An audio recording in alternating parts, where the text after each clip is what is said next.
Hello everyone, कैसे हैं आप। दीक्षा क्लासेस में आपका स्वागत है। आज हम पढ़ेंगे नर्मदा अपवाह तंत्र की दूसरी नदी, जो इम्पोर्टेंट नदी है तवा नदी के बारे में।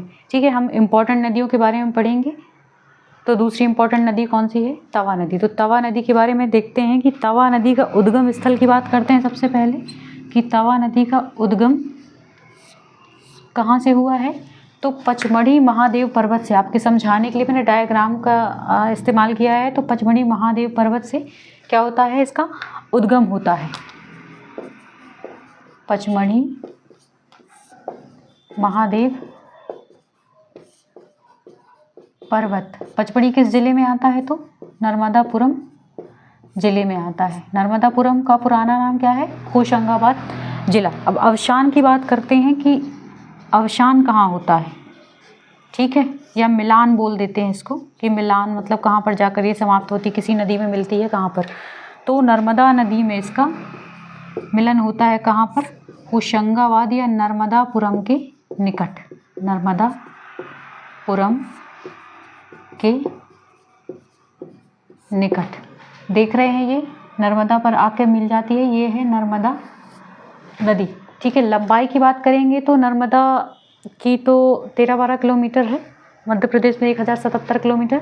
तवा की बात करते हैं कि तवा नदी की लंबाई,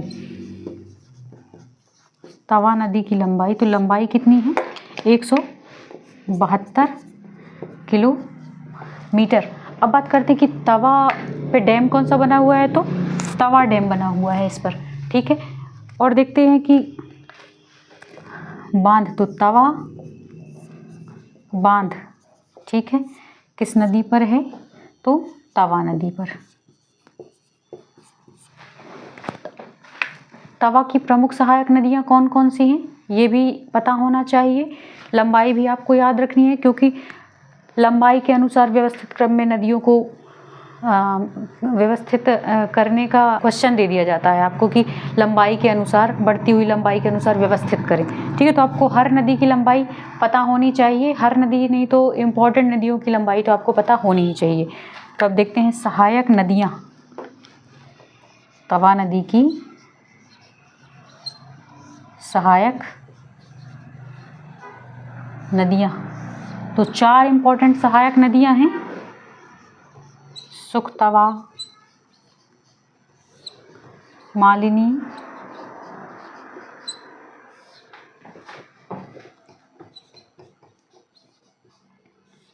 देनवा, कालीभीत। कालीभीत, ठीक है। अब देखेंगे कि तवा नदी द्वारा कौन कौन से जलप्रपात बनाए जाते हैं।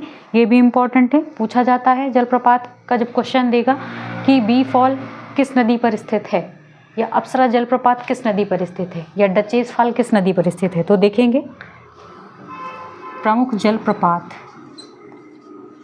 प्रमुख जलप्रपात,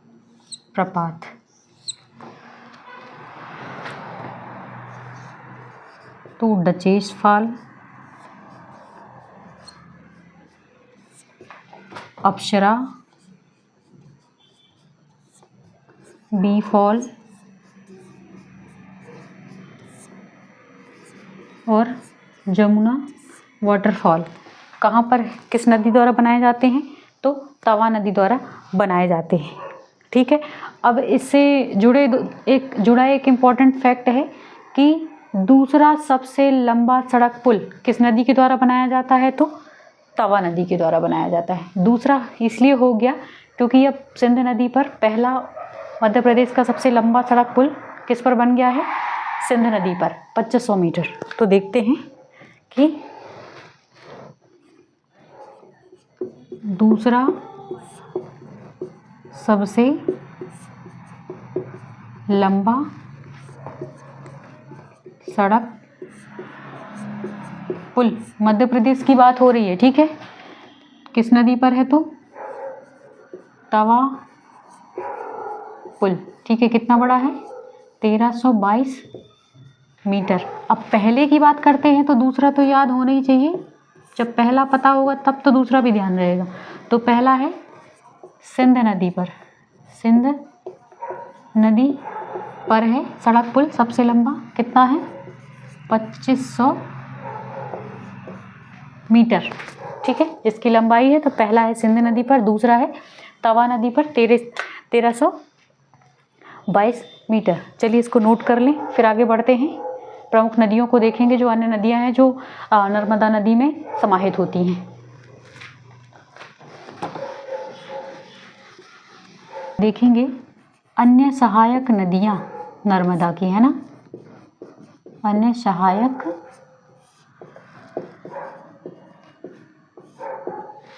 नदियां।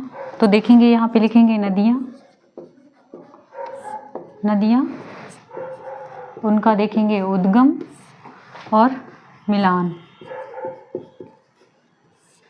तो सबसे पहले आती है शेर नदी। शेर नदी का उद्गम स्थल क्या है? उद्गम स्थल सतपुड़ा। कहाँ पर होती है?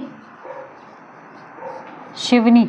ठीक है, मिलान स्थल इसका नर्मदा में जाके मिल जाती है। अब शक्कर नदी का देखते हैं कि शक्कर नदी का उद्गम कहाँ से होता है? तो अमरवाड़ा छिंदवाड़ा से। अमरवाड़ा छिंदवाड़ा से कहाँ पर जाकर मिलती है? तो मैप में देखा था हमने जब नर्मदा अपवाह तंत्र पढ़ा था, तो कहाँ पर मिलती है? नर्मदा में जाकर मिल जाती है। अब हिरण नदी के बारे में देखेंगे। हिरण नदी जबलपुर के समीप से निकलती है, जबलपुर के समीप से निकलती है और कहाँ पर? नर्मदा में जाकर मिल जाती है। गार नदी की बात करते हैं तो लखना सिवनी से निकलती है और कहाँ पर जाकर मिल जाती है? नर्मदा में जाके मिल जाती है। गार नदी कहाँ से निकलती है?